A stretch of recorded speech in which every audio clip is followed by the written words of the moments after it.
Welcome back to the next episode of the eCom Growth Show. I'm your host, Danan Coleman. This is a very, very special episode because off to my right, I have my wife, Jade, and we have Kate here who started and built a 7-figure brand off Amazon. So we're going to talk about Kate's why, her journey, where she is today, and then get some advice for her. So welcome to both of you, Jade, my beautiful wife, and Kate, my beautiful guest. Hi. Thanks. Thanks for having me. You're welcome. All right. So I want to start this off by give us a quick overview. Who is Kate and where did you come from and how did it lead to you here? Sure. So my name is Kate Assaraf. I'm the founder of Dip Haircare.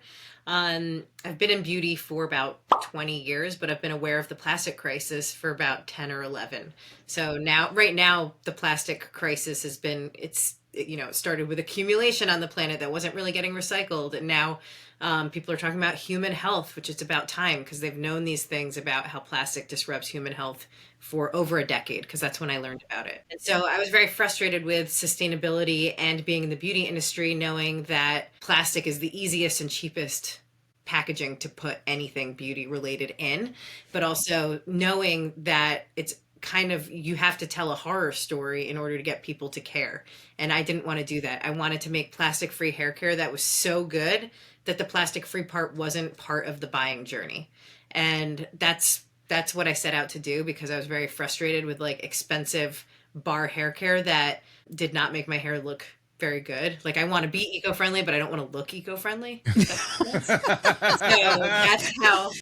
that's how I built the company. I was like, I know there's more people like me that care about their appearance badly more than the planet, but that is just what it is when it comes to hair and your appearance and going out into the world. Because as anyone can attest, a bad haircut, bad dye job, losing your hair, all of those things are very emotional for people. And the products need to make people feel really excited in order for that long-term change to actually happen. Yeah. So just for those of you out there, if you look at my hair, you can see that I've not been using Kate's. So this is not a paid endorsement to her hair care. You do have We're definitely checking it out afterwards. What'd you say, have great Kate? hair, both of you. Oh, thanks. Yeah. Mine just gets unruly, and but if I had my hat off by the end of this episode, it would actually be different. Yeah, but you mastered the cool maneuver of running your hand through your hair. Yeah. Everyone does that naturally, so effortlessly. Yeah, this is actual. There's no product in my hair or anything like that. This is just what my hair does on its own.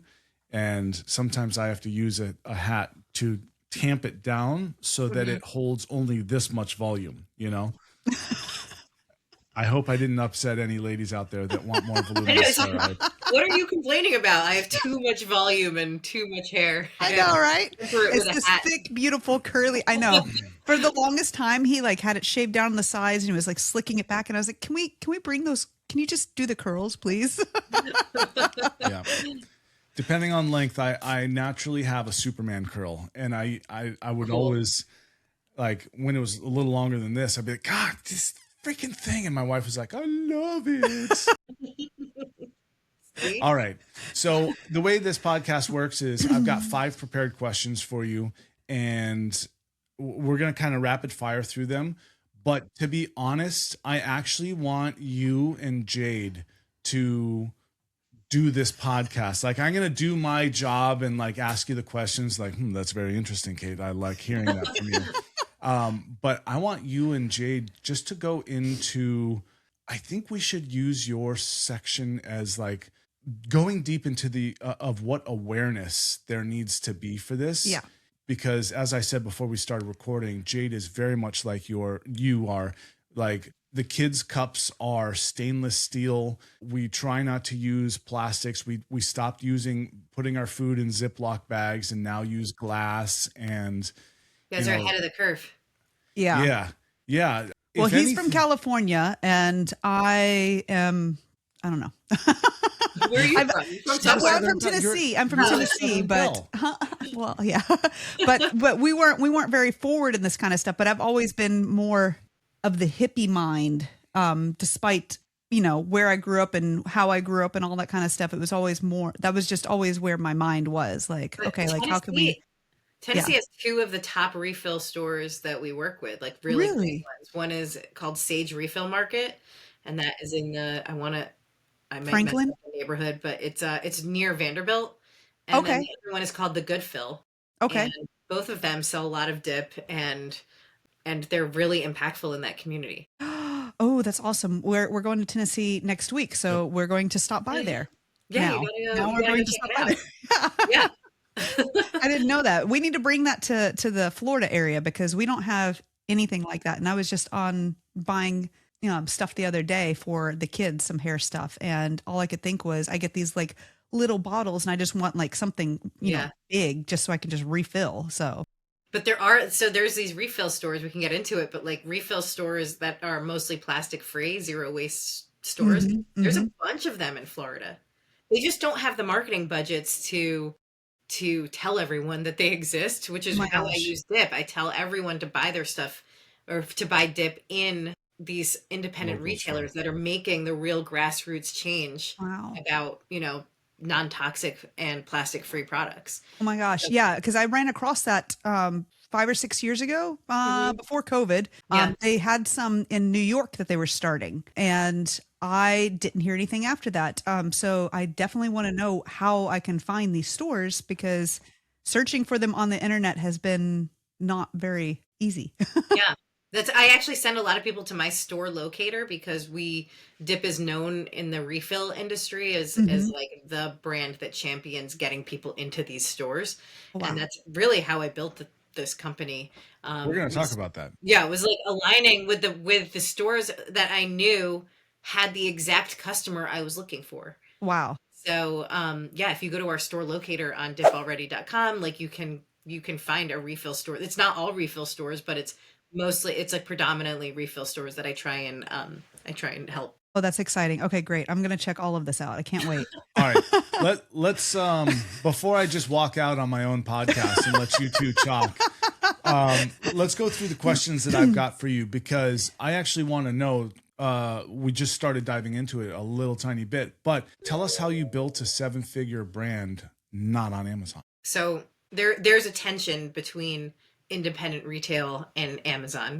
I mean, everyone knows that, right? The bigger Amazon gets and the more convenient it gets and the cheaper it gets, the less you have of independent retailers.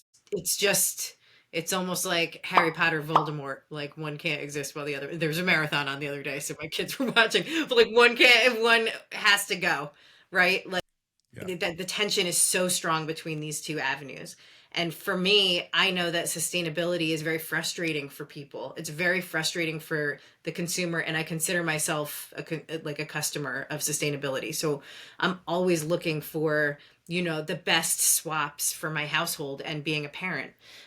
But what happens is when you're trying to shop for sustainable products, more often than not, you find a product that has a very slick digital marketing and incentivized reviews and influencer kind of showcasing, and what you don't have are actual real solutions that make people feel happy and good with saving the planet or investing in things that are better for the earth and Yeah. for their family's health. Like, say you hmm don't care about the earth, say you probably care about the health of your family. So one of those two should get you into sustainability, right? For me, I know that the independent refill stores and zero waste stores had my exact customer, but not only that, they vet every product that goes in there. So like Nice. if you go into a zero waste store refillery, you know that business owner has tried every version of hmm shampoo and conditioner bars, but has chosen to stock a dip. So the for me, like that's like a badge of honor and like Yeah. that's like the real testament to the product being amazing. But it's also, very strategic to get the right shopper into that store because, traditionally, or as we've seen, even at the height of sustainability, plastic free products have not really worked at Target. They've not really worked at, Walmart. Like they show up and then they very quickly kind of fizzle out. Yeah. And so I didn't want that's a very expensive route to take if the Yeah. customer isn't shopping there, Yeah. right? If the right customer Yeah. isn't shopping there. And so I kept my products deliberately off of Amazon to incentivize people to go into these stores. So it's kind of like a win-win for the store owner. And it's also a win for me because instead of selling one at a time, I'm selling, big Vats shipments. of it. Yeah, yeah. And some of our refill stores that are just independently owned, some of them have one location and their stores maybe like 400 square feet. Some of them are selling $50 to $75,000 worth of dip a year. That's Wow. awesome. And so that's repeat purchases. That's people bringing in their friends into that store. Yeah. That's people being genuinely excited that they found something that works and wanting to support their own community. So I built Dip this way, knowing what it feels like to be sustainable and how frustrating it is to not have like a filter like for what is good and what is going to leave me so angry. Right. And, so Definitely. that's how I built it. I With love real it. people. So that's how you built it. What prompted you to start Dip? Like what was the impetus of this? Like when did you go, F it, I'm going to do it myself? When I bought like my 15th or 20th or 40th, I have no idea, bad shampoo and conditioner bar. Mostly the conditioner bar. The conditioner bars really made me angry because I have long hair and it has to detangle and it has to provide a lot of slip. Otherwise, I just had like a graveyard of these bars in my shower. There's just like a whole bunch of them. Do you have a And picture of that? I'd like to see that soap bar graveyard. yeah, no, what's so ironic about shopping low waste is getting stuff that makes you feel angry or feel burned and then it does the exact opposite of your intention, which is creating way more waste. Like That's how exactly what I many was thinking. yeah, Yeah. like how many this is the classic thing is how many plastic-free deodorants is someone going to buy before they go back to like the mainstream brands? Yeah. I could I tell you mean, for me, it was like 6. And when they're like 14 to 30 bucks a pop, it's like a big investment to be disappointed over and over again. Yeah. yeah. I mean, I'm actually precisely that example. Like I Me too. tried to go to the non-toxic route on deodorant Hmm. and I'm like, pop the cap, you're like, yeah, it seems fine. And then you use it and like an hour later, you're like, I smell worse than I would if I wasn't wearing I deodorant. know. I know. Well, I'm a runner and I'm Middle Eastern, so I'm like very sweaty. Like I have to make sure that a deodorant works. And so like Yeah. that feeling, that's the one that everyone can kind of relate to of like paying more money, being disappointed, and then just like how many times before you fatigue out of sustainability completely. And so with Dip, I wanted the opposite thing. I wanted to like undersell, really like, be like, I promise you it's like pretty good, but like decide for yourself and like over deliver. I have people, I had one store owner that I sent samples to call me from their towel when they got out of the shower. They're like, I cannot believe this conditioner actually does what it says it does. So Yeah. like, so Wow. so it's better for me, like, it's like anti-marketing. It's surprise and delight when Yeah. people are Yeah. so used to being disappointed. Yeah. So we have 3 daughters Hmm. and So much hair. my first daughter, so Jade cut our oldest daughter's hair. I cut the second daughter's hair. Because it was down to their waist, and we were running into this where they just couldn't brush it. Yeah. And we're not even using like the non-toxic conditioner because I was like, I'm not even messing with that yet. We're using Low toxic. yeah. Low risk. Plastic, right? Huh, it's still in plastic, yeah. Yeah, it's still in plastic. And I don't even they don't even do refills. Like I have to buy a bottle, which is upsetting, but yeah. Yeah. And long hair that goes by fast. Yeah. Yeah, exactly. Yeah. So my point in telling you that is that I actually have personal experience with long tangle easy or tangle prone hair where like if you don't, with our oldest daughter, she's got hair that's almost exactly like mine. If you don't condition it, it's impossible to brush. Yeah. So we actually get a lot of emails from dads specifically Really? who have been tasked with detangling their daughter's long hair. Yeah. So dip provides ouchless detangling, and also you can bring the bar out of the shower. So while the hair is still wet, you can run the conditioner bar down wet hair. So you're not like in the shower with your daughter trying to like maneuver and help, like, because as they start to age, like, long hair can kick in pretty quickly before they have the motor skills to really deal with it. Yep. Yeah, definitely.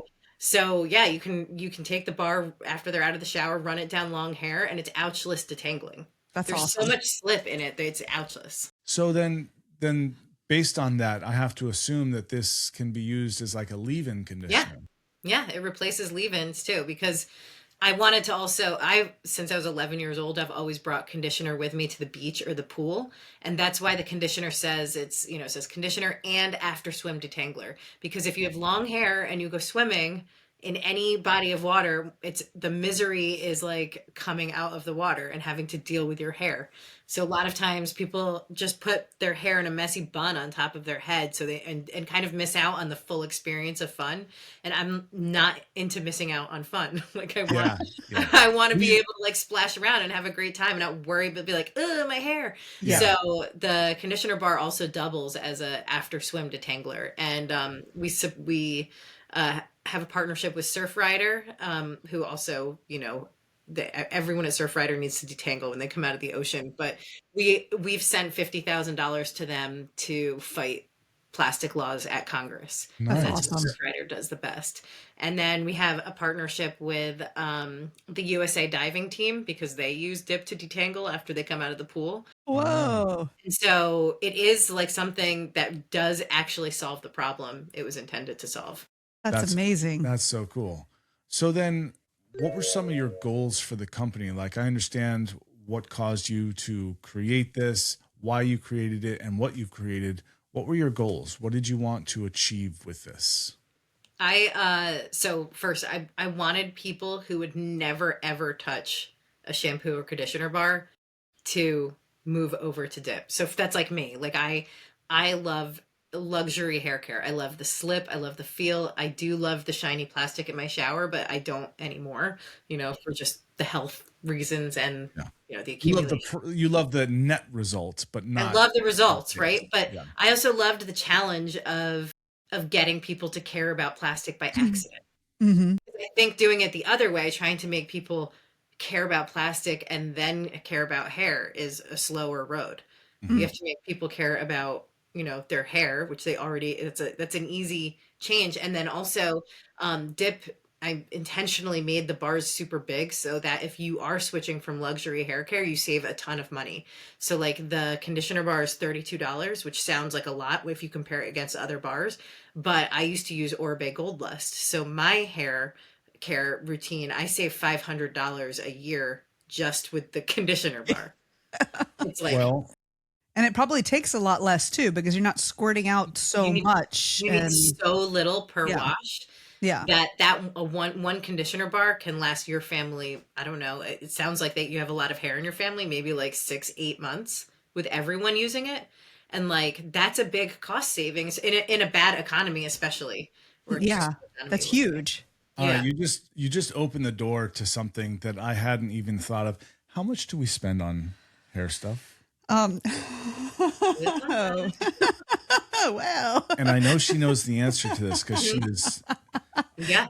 Okay, so if we're looking at, I'd probably go through a bottle of conditioner at least every month, because I do try to reduce the amount that we use, And it's always empty when I go to use it. Yep. and that's about $15. Okay. And then the girls' shampoo, which I literally bought 3 weeks ago, is almost gone, and that was $20. That was for 19 ounces. For me, I finally found a refill pack, which cost me about $50 every 6 months. For you, I don't know. I don't shower. So it's fine. See, if the moral of this is, if you want to save $500 a year on hair care and soaps and stuff, don't shower. But then we also have the leave-in conditioner, and I'm still looking for a good curl we have cream. It will replace, the dip conditioner bar can replace curl cream and leave-ins. Yeah, and that's what I'm thinking. Like I have to use because my youngest, she has very tight, curly, fine hair. So She it's not has even my it's not wife's even hair and my curls. Yeah, so we're like I don't even know what to do with it. I've never had curly hair before, so Yeah. so I have and she's only 3 and she has I don't know like 4 or 5 different products that I've already been trying on her and trying to figure out how to do this because how do you do a 3-year-old's hair if she won't let you touch it? Yeah, honestly, the dip bar can solve a lot of those things. And that was because I chose specifically, I've been in beauty for a long time. So I chose a chemist I knew that had, first of all, he had 40 years of experience developing some of the most prestigious hair care out there. He had also never made bars before, which was Wow. also perfect because I didn't want him to be spoiled by some other marketer's direction. Yeah. And he also had biracial grandkids. So he, in his own household, under his roof, he had type 4 hair and type 1 hair and every kind of curl pattern in between. Yeah. So what I wanted to do was make it so that a family that has, say type 1 hair mother, type 4 hair father, and like every curl pattern in between, like I wanted to make sure that they only needed one set of bars. That's amazing. Because I don't think it's right for a family to have to invest in millions of bars to satisfy one family. Like, no, not to mention all the clutter in your shower and like that's one thing that drives me nuts. Like trying to be minimalist, non-toxic, sustainable. Yeah. And you look at your shower ledge and you just want to sweep it all away. Yeah, you have to have it. You can literally put up a dip rack, a set of bars, and then fill it with plants. That's amazing. A lot of people do that. They send pictures of that, and it's really, really fun to see. I have plants in my shower. Yeah, we have plants in our shower area. Yeah, we were the types that had plants in the shower. Yeah. It was actually, believe it or not, it was my idea. That's cool. Yeah, we have this very unique shower in that you step down into it, and it's the size of. It's probably like, in most homes you have a tub and then the shower in the tub. It's probably 2 tubs wide and 2 tubs long. Wow. And that's cool. Yeah, all 3 kids can go in there. They can plug it and it can fill up with whatever it's doing because it's just a shower, but it's not actually a bath. And then Jade can still go in there and wash all of their hair and not even get wet from the shower. That's so cool. Yeah. So anyhow, all that to say, there was a corner. I was like, hey, we should put that hanging plant there. And it loves it in there. But, and then we've got a window and a ledge. So if we did do that, we would easily put plants there as well. Yep. That's great. That's where all my products are right now. So I can get rid of them. Yeah. Put plants there. It is wild when you see like the shampoo. So the conditioner lasts most people around a year. Sometimes it's 2 years. Sometimes if you have like very, like, like a lot of volume, it'll last maybe 8 months for one person. And then the shampoo is the repeat purchase that, depending on how often you shower, lasts anywhere between 2 to 6 months. And it's just very gentle, and like it's made so that it's gentle enough so that you can shower every day if you want to. That's what I was going to ask. Yeah, daily use. So because I was training for something, I need to shower every day. I can't go through the of course I'm going to use a hat example, but like, the nice hair day and then like the bun day and then the hat day and then all of these, like this cycle that you have to go through and plan when you can't wash your hair every day. And so the dip bar is really, really gentle and great to use on children. And so if there's lots of jobs, if you have to shower every day, there's no solution for it. Like think about like a nurse or someone works in like the ER or someone, who's working. We have in our family. Like, preschool teacher, like, I mean, or someone who's working in the kitchen in a restaurant, you got to come like home and shower. And so, there's so many people that have this issue where they don't want to use these harsh detergents on their hair every day. And so dip solves for that as well. Yeah, because of the buildup and everything, it just gets gross. And then you're using a different product for that. So then you're just down this path of like, that's not minimalism. That's not sustainability. So when you have, Well, Yeah. one company will send you a clarifying shampoo that you use once a week, and then and then the one that you're supposed to use the other days of the week, and then the curl cream and leave-in and all these extra potions that you kind of don't really need. Yeah. And so, so I was told when I started the company that it's kind of stupid to sell a product that lasts a year. But for me, it's very emotional having, like, I knew that emotion of having to buy expensive conditioner once a month. And then when I had kids and they wanted to turn all my nice hair care into potions, like, also, like, I don't want that It's a either, thing. It's a thing. you know? And so what's cool is, like, it's unwastable. Yeah. Yeah. The amount of dollars that have gone into Barbie's hair. Yeah, I'm sure. Or just the teacups, the little silicone teacup set that they play with, or Yeah. whatever.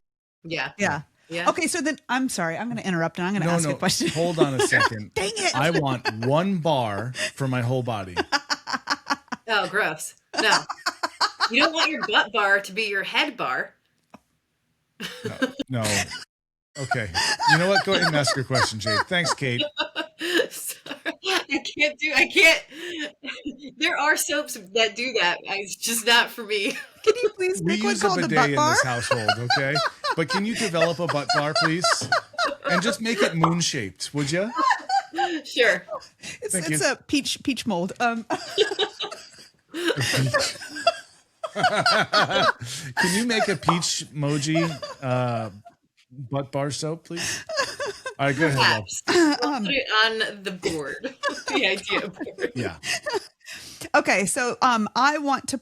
So I've been talking to Danan about this because you look at big business, like just all these big companies. They're buying up all these little companies, and then you hear people complaining about how working for a big company, you don't really feel part of a family. You just feel like a that's like expendable and things like that. And then you you're look a at line item on a spreadsheet. yeah, Right. and then you look at these big companies and how much they spend to get things in front of people that are cheap, and you go through it quickly, but they're making a ton of money. The way that you have it set up, where one bar can last 6 months, a year, and things like that. That's the mindset that I feel like people of business owners may avoid because they think volume is the key. Volume to repeat customers is the key. Yes, you have those repeat loyal customers, but then they tell other people about it, and then your volume does go up, but in a way that is sustainable and not like, okay, great, now we're sending out all these plastic bottles. And that was the other thing. I was like, okay, well, why can't we send these bottles back to companies and let them recycle them, clean them out, and put it back in? But then again, with the plastic or whatever. So I love that your company is successful and that is thinking like this with sustainability and with people only buying a little bit here and there, but you're still able to survive yourself and your company is able to survive and grow. That's what my question is, like, how does that work? Because that's what I want from my company. I don't want to do like just sell, and then build up anyway. So the first thing you have to realize, and I knew this very quickly because I am the customer, is like how your customer behaves and what their true values are. Mm-hmm. So I know that for shampoo and conditioner bars, that type of customer is looking to buy better stuff. They want to buy better stuff and buy it less often. Mm-hmm. So, and that's exactly what I wanted. I did not want to buy conditioner every month. Like, I love it that to me, like our conditioner bar, I often call it like the middle finger to the beauty industry, because I was like a slave to really expensive conditioner that I had to buy all the time. And it's, when you like something just as kind of small in your day as your shower, that part of your routine, and if it's daily, having to ration how much you put in your hand and be like kind of frugal about something, it's not a nice experience. Like that's not how you want to use it. So with the dip bar, what's so fun is you cannot overuse it and make it go small fast. Yeah. And like that was part of the psychology there. So, and for the first 18 months of the company, I ran it completely by myself. And so I could do the marketing and I could do the sales, and I knew exactly kind of like the precision cuts I wanted to make in the marketplace. Mm-hmm. And then my husband is also, he had been in beauty for a long time. So the packaging design and the logo design, like the two of us, our powers combined, like created this. That's like Yeah. her and I is Yeah. like, Yeah. yeah, And we're a power couple as well, and I freaking yeah, love it. it's fun. Yeah. And so, it really was an intentional thing that we both lived and swore by. And we knew as parents, we wanted other parents to adopt this lifestyle Mhm. without making them feel cornered into it by fear, Or guilt. Yeah, or guilt or any of that's why the packaging is fun. The copy is fun. The website is like, it's supposed to be not looking like an eco-friendly Yep. place. It's Yep. supposed to be just like a good time. Yeah. And that's like all I want is like, and everyone I know, like we're all tragically millennial. Like we all want to have a good time. Like I don't think I want to be bombarded by beauty marketing and just kind of finger waggy stuff Yeah. to make the change. It's just Yeah. like, is it good? Is it good for my family? Will it save me money? Like these are the things that matter. And so I started that way, and then I started at one point my my contract manufacturer that I had exclusive partnership with, they went bankrupt. And so I had another crossroads, like, do I find another contract manufacturer where my formulas, which were very precious to me, like would they get like farmed out to bigger brands with more money? Yeah. Or do we invest in our own factory? And so what we did was we now have our own factory, and it's had to double in size in the past few years. And we took the displaced workers from the contract manufacturer and brought them onto our team. So Oh, now wow. it's like, and it's great. It is like a family, like as you described. Like Yeah. we just all, we were in Savannah over the weekend. We, of course, there was gale force winds, but I got like a boat for us all to go shark toothing. So we all went like shark tooth hunting. That's actually awesome. on our list to do. Oh, Yeah. it's so fun. It's Yeah. really, Yeah. really fun. Not on a cold, windy, rainy day. We also brought booze, so we Yeah. It was survived. fine. So- It was fine. We so- were warm. Are we gonna see a short video like watch as the founder of Dip gets dipped? You know what? It's so funny. Like I try and not make myself insert myself so much into the brand. I have to, I think, every once in a while, but I tend to keep a lot of those moments like off screen. Yeah. And the reason why, and Jade, like this is when you like start to really get into the build, is because people do not champion companies. They champion individuals. I've said it for years. But once they see a company doing so say we went like shark toothing or whatever, the energy vampires come out real fast and they'll be like, like, you should have paddleboarded there if you're sustainable and not taking Yeah. like a boat with a motor. And you're like, Fossil fuels kill dinosaurs. Haven't you Yeah. seen the Jurassic Park documentary? you should leave those shark teeth there for other generations. You shouldn't go 8 at a time. Like, so, I mean, like that's kind of the energy vampire part of business is weird. And Yeah, so those like few. It's not even very many, It's always not, they there's suck the always air like out a of the little crowd of people, little teeny tiny crowd of people. They'll come out and they'll just poke. It doesn't matter Yeah. what it is. They're going to poke holes in it and they're going to try to bring a person down every single time. And unfortunately, in the non-toxic segment, there's a lot of those that like, there's one person that wrote like a really long kind of scathing thing, a comment about something. And I'm like, you and I are actually in agreement. Yeah. Like we're in agreement on this. Yeah. Like, But the funny thing is if you actually go and look and dig into that person, they're probably doing exactly what they're accusing. I know. People, There's a lot of that. Yeah. Yeah. The online digital perfectionists really kill the vibe for, Yeah. for Yeah. anyone trying to just like put something out there. And I don't mean that in a way of, I think you do need to challenge companies and you do need to hold people accountable for things, but sometimes the consumer doesn't understand like manufacturing limitations and they don't understand resource availability or Most any of of the those. time, people that are really upset about like trivial things, Mhm. they don't understand a whole lot. It's true. It's very, very true. And on the other side of that coin, though, I've learned a lot from people like what their expectations of the company are being sustainable Yeah. from the gripes, And True. sometimes- It's true. And sometimes it's helped me like I had no idea because I've been in the industry for so long that people don't know the difference between unscented and fragrance free. Like Mm-hmm. people don't know that unscented has fragrance added to make it not smell. Fragrance free is just Wait, absent of what? fragrance. Wait, they add fragrance to Yes. remove scent? To call like to balance out the scent, and that's when it's called unscented. Oh my God, I But didn't know that. fragrance free is absent That's why you of have to read the fragrance. labels. Yeah. I don't read the labels. But even if you Well, read the labels, you wouldn't know that. So we had someone. Yeah. So we have base oils in our fragrance free bars that have like a sweet smell to them. It's not overloading or anything, overpowering. But we had someone write to us like, "You're lying!" Like they went on like a full all capital letters email to us, and we're like, "No, no, no! Like sweet almond oil has like a smell. Like this is the base you're smelling.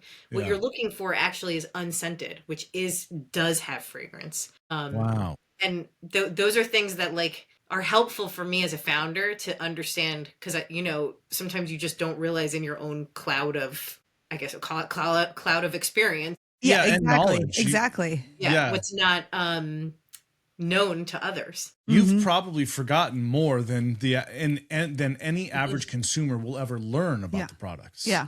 Yeah, that's something I forget all the time, because You forgot that too. I forget I'm really just an absent-minded founder. This is falling out my ears. Yeah. Watch the CEO who can't remember anything go and be successful. No, it's true. Like when you're so deep into an area, you forget the things that are so commonplace and not and just common knowledge in your industry and your product that other people. Just now, I'm a perfect example. I literally didn't know the difference between fragrance free and unscented. It's like saying something is organic, right? And in the early days, before we had the seals of 100% organic and stuff like that, organic actually just meant at least 70% of the ingredients were organic, and the rest, by the way, is cow and so like that was a huge factor in the organic industry, is that organic actually wasn't organic until it was certified 100% organic. Right. And then people don't understand that having organic in a rinse off product, it doesn't matter that much. Do you know what I mean? Like and so, people then organic becomes just marketing, right? Right. Because if it's a rinse off, like organic in a face wash doesn't really matter because it goes on your skin and comes right off, and so I know there someone are that might disagree with you on that, but well, A lot of people, anyone can but- disagree. Like it's Yeah. the Yeah. forum's open to disagree, but like Yeah. when you're in the business, that like the difference between an organic and inorganic like I'm not talking about like loaded up with synthetics. I'm talking about the same ingredient, the organic version versus non-organic, like won't really change it doesn't matter on a rinse off.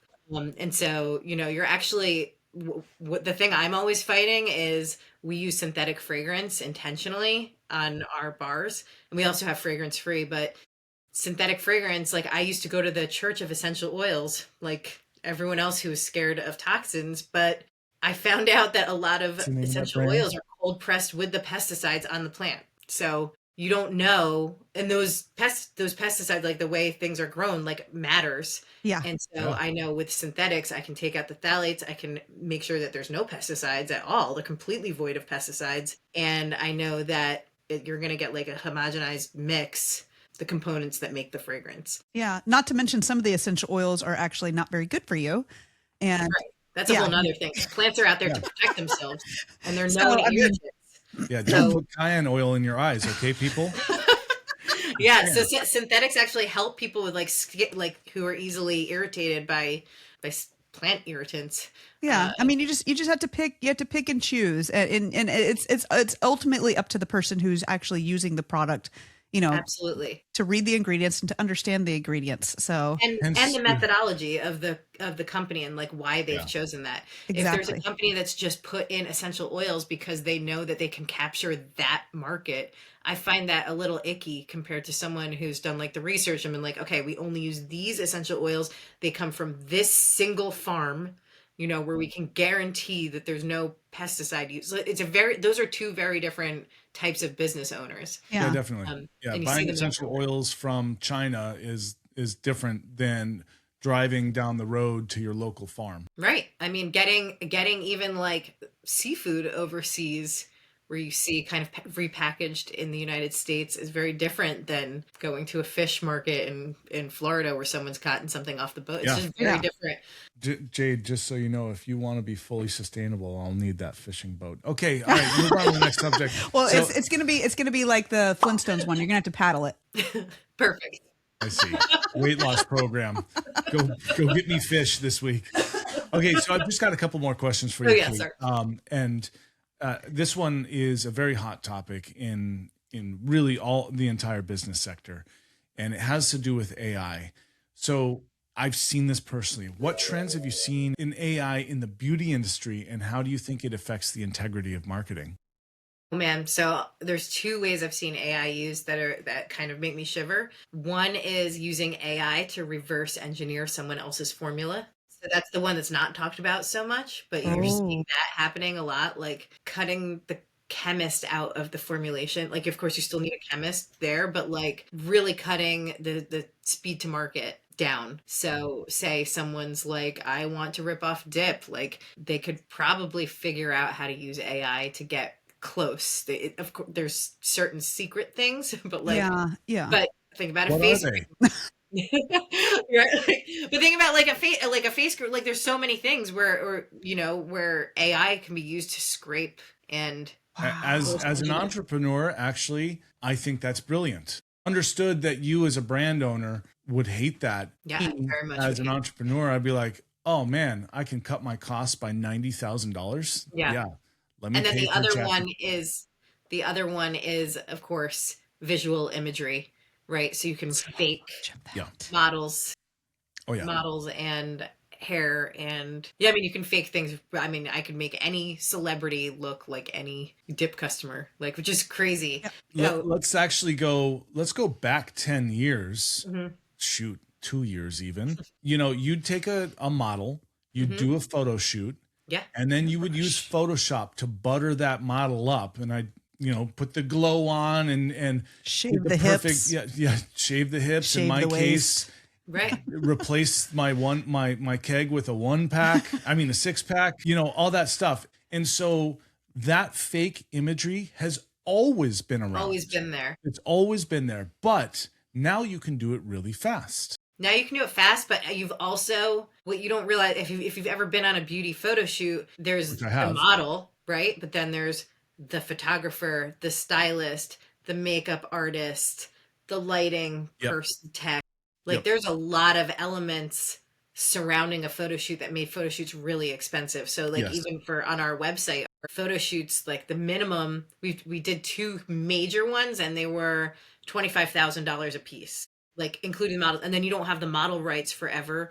Then you slice and dice the model rights. So like I can use the models on web, but I can't use them in print, and I can't use them on like in certain commercialized media. So like in that sense, the AI is like a godsend for someone starting up. Yeah. Right. Like it took me a lot of time. I had to sell a lot of shampoo to justify those photo shoots. Like it's crazy, and I'll stretch those out as long as I can. But the fact that I can't use those images on all different types of media is very, quite frankly, frustrating. It would have changed a $25,000 photo shoot into $100,000 one, and I couldn't do that.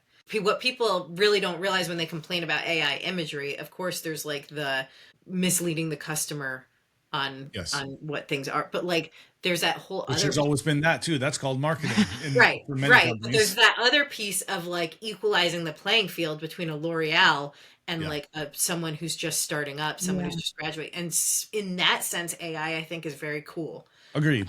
Sustainability does not really like AI, so I don't really implement it into imagery. Well, let's take and I can understand that, but let's take it from the viewpoint of you, the brand owner. If you are leveraging AI and something can cost you hundreds of dollars instead of tens of thousands, that savings goes down to the consumer. And even if you for me it would, but for many entrepreneurs it wouldn't go down to the consumer. Yeah, but like, but to their pockets. You're an individual that owns a company, as are we. Like we own our company. We actually don't have a whole bunch of staff. And so when I was telling you earlier, we sell supplements. That's not our brand, but we did an adventure brand where we sold camping blankets. And because there was nobody else in the company beside the manufacturer and us, we were able to sell those at a very aggressive price compared by a factor of less than half of what you could get a lesser product at REI. And we did our own photo shoot. We used our baby for the blanket, you know, and and then we took the money that we paid that baby and we embezzled it and we invested in diapers, and then the baby all over that. But reusable diapers. That's right. Reusable diapers. Yeah. We did that. Yeah. Thankfully, as of a few months ago, we are 100% out of diapers. Congrats. It's a big milestone. Yeah. Thank you. But let's say, even if you didn't pass that savings down to the customer and you made more profit, number one, ain't nothing wrong with that. Okay. I agree. Number two, you are supporting your own family. I agree. There's nothing unethical about making a living. No. Absolutely not. Yeah. And I actually, many years ago in my early days of business, I used to do things borderline at a deficit. I would give away lots of free service and undercut my own self. And then one day somebody said, "Hey, it's okay to make money." I was like, wife. It was probably my wife. God rest her soul. And yeah, so anyhow, you're charging for an immense amount of work to get your product to where it was. Many consumers, they don't think about, well, if you had gotten a loan from a bank, or let's just say you use your own money, you could have spent $250,000 just developing your product, your brand, your website, and you spent more than that because you've got your own machinery, you've got staff, you have to pay taxes on those staff and all that kind of stuff. And it is bloody expensive to run a company. And unfortunately, it's expensive to have a family these days too. For sure. So all of those things. Yeah. So anyhow, to the people that complain about a company utilizing AI to reduce their own costs, as long as it's done ethically, I disagree with them. If it's done unethically, I fully agree with them. Absolutely. It should. One unethical example I've seen that kind of makes me actually very uncomfortable, but I see it all the time now that I know it exists. Yeah. Is on TikTok Shop, there are companies that'll put out like fake UGC videos on burner accounts. Yep. And so it's all AI creators. Yeah. And those AI creators, they can churn out 600 hundreds of them videos a month to make it look like all these people are purchasing a product. So it's like, it's fake. It's very, very misleading. And it's being used en masse. It's like, it's crazy. I see it all. It almost makes me never want to open the TikTok app anymore. I'm just fed up with. I haven't done that yet at all. I wasn't going to go into, let's not go into cybersecurity. Okay. Where's the tinfoil hat? Yeah. I threw it away, honey. Dang it. We use it to cook our potatoes because that's what it's for. Don't use the aluminum on the potatoes. Oh, sorry. So yeah, I mean, it's definitely like anything. You can do it ethically, you can do it unethically, and this is the dichotomy of technology. It's like, right. So you take atomic fusion, right, or fission. Well, you can power an entire city on a relatively very, very small amount of resource usage, or you can blow a city up. Yeah. Yeah. I talk about that a lot with sustainable people who talk about wind turbines, and it's like, which but aren't actually that sustainable. Yeah, like nuclear energy is like way, like it just needs a rebrand. It's like way more amazing and efficient. Yeah. So I grew up in Southern California, and for a little while I lived in the desert mountains where we had wind farms for as far as the eye could see. There's a lot of reason why. There's a number. I'm not going to go deep. We're not going into global impact of wind farms. Anyhow, I have one last question for you, Kate. So, this is a very different podcast when you invite me onto these things. I know. I knew it would be, but I thought it was important to have you because the two of you are of like mind. Yeah, and I mean I am too, but I have a wife who is a mother and a woman and owns a company and has done brands before, and you guys I think would be fast friends.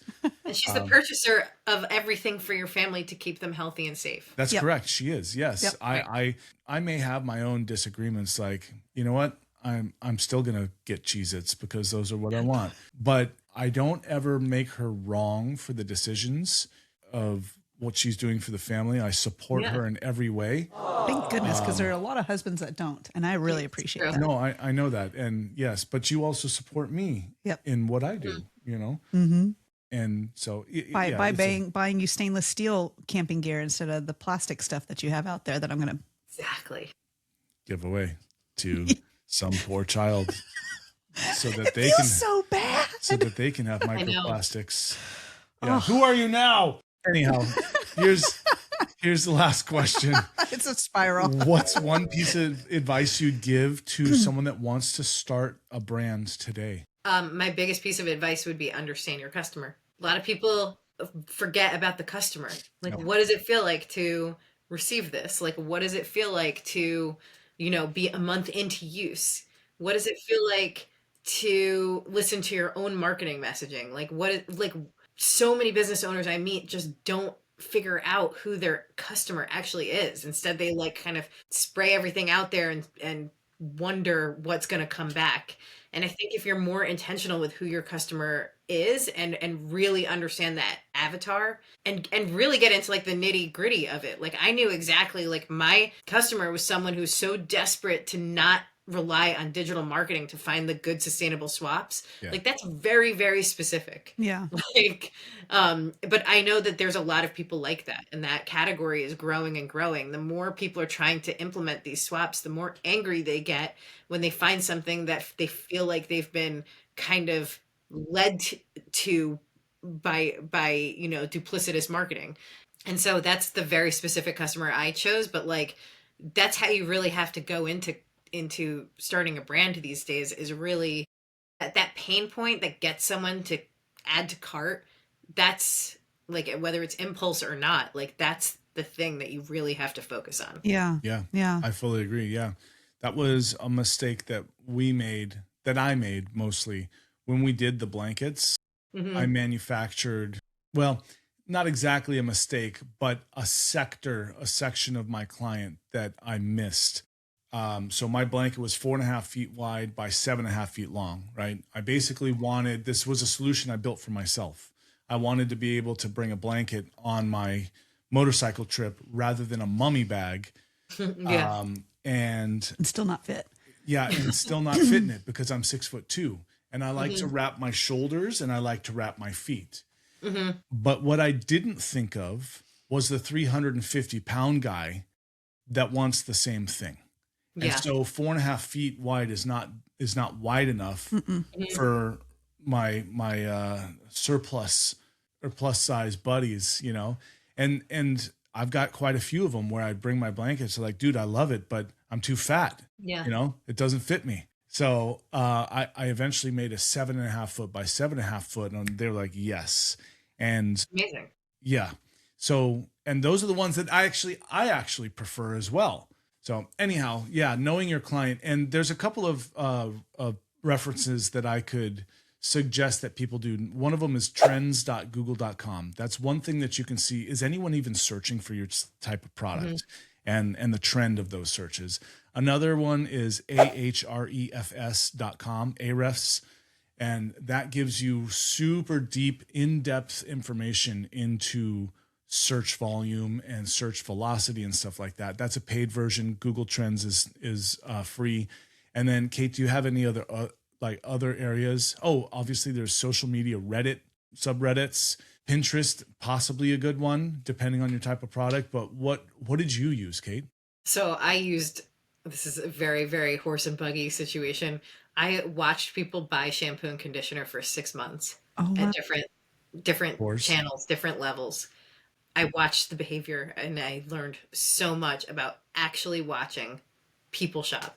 Wow. Interesting. That makes sense. So you directly surveyed your clients. I did. Yeah. I didn't know. Yeah. Just in the corner. Yeah.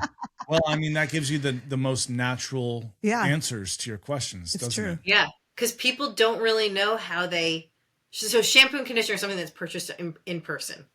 Like it just is, because people want to know how it smells.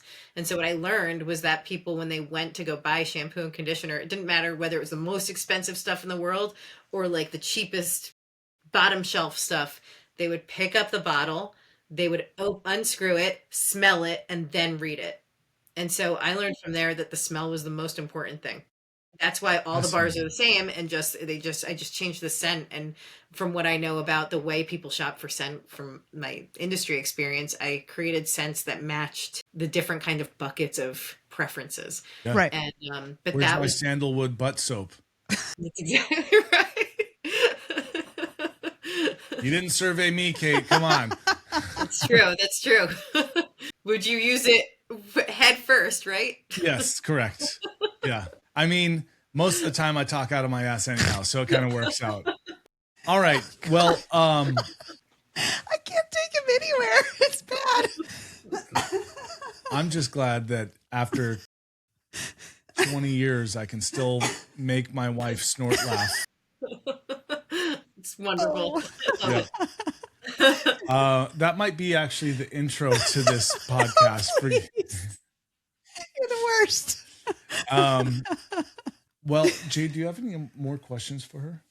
I think, well, I mean, we're at an hour. We are at an hour, but you know, this has been a really good episode because Jade and I are on a level, a similar level as you are on, especially since I have to wash my daughter's hair sometimes. I'm like, I have to use 4 freaking pumps of soap. A lot. You know? So much. It's because you have to like do it here, Yeah. you know, lift it up, do it under here. Yeah. Like water doesn't actually touch their scalp somehow. It's amazing. I don't know how that happens. Well, I have to say, Kate, like I intentionally don't go in depth into the people that I talk to so that I can have legitimate questions along the way. I'm really glad that you were on this episode.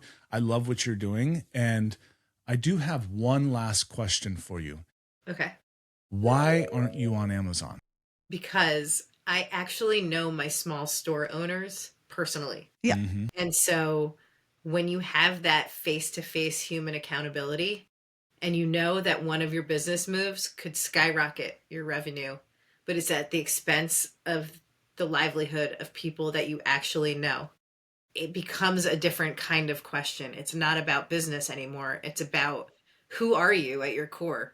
Like, are you someone that values your wallet more than the people that you actually know and interact with face to face? And it's not like there's nothing unethical about shopping on Amazon and putting your products on Amazon. That's not what I'm saying. No, I it's get it. just that particular type of stores that I help and drive sales to, right? Like they are now very, you know, some of them, like Dip pays their yearly rent, their Dip sales pay their yearly rent. And if I took that away, it takes actually away from the whole intention of this whole company in the first place, which was like to get people to find plastic free swaps without having to go through all this digital pollution to get there. Mm-hmm. Yeah.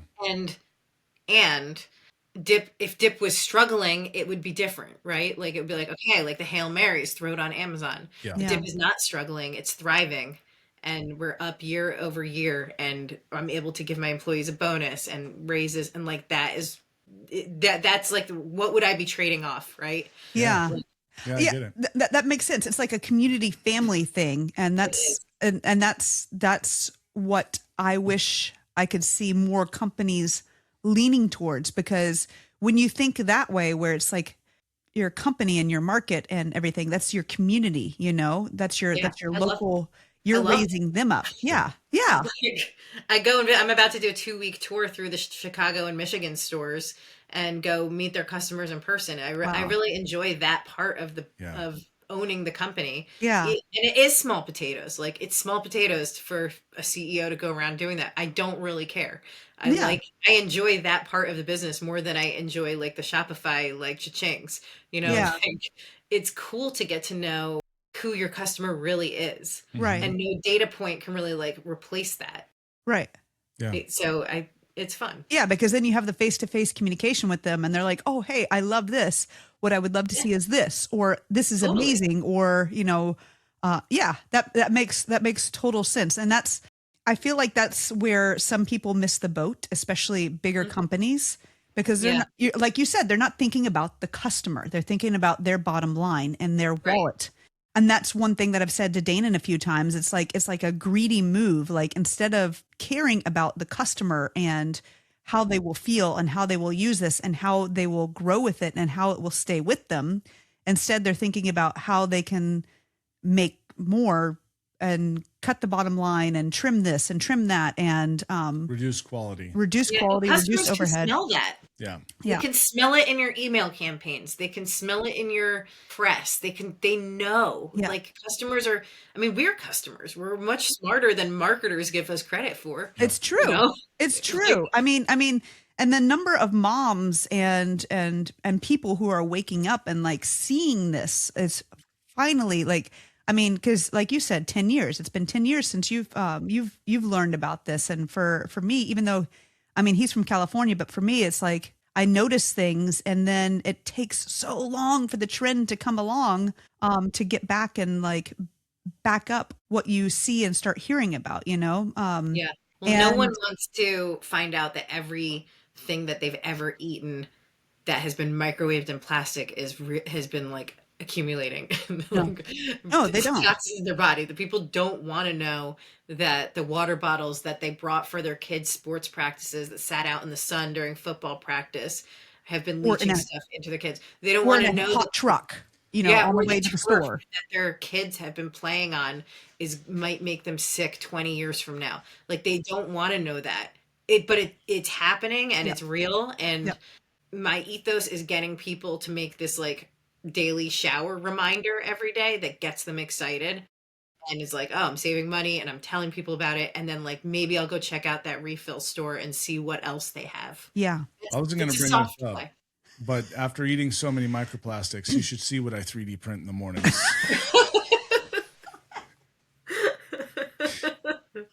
So to round this up, I think, Kate, you support a family.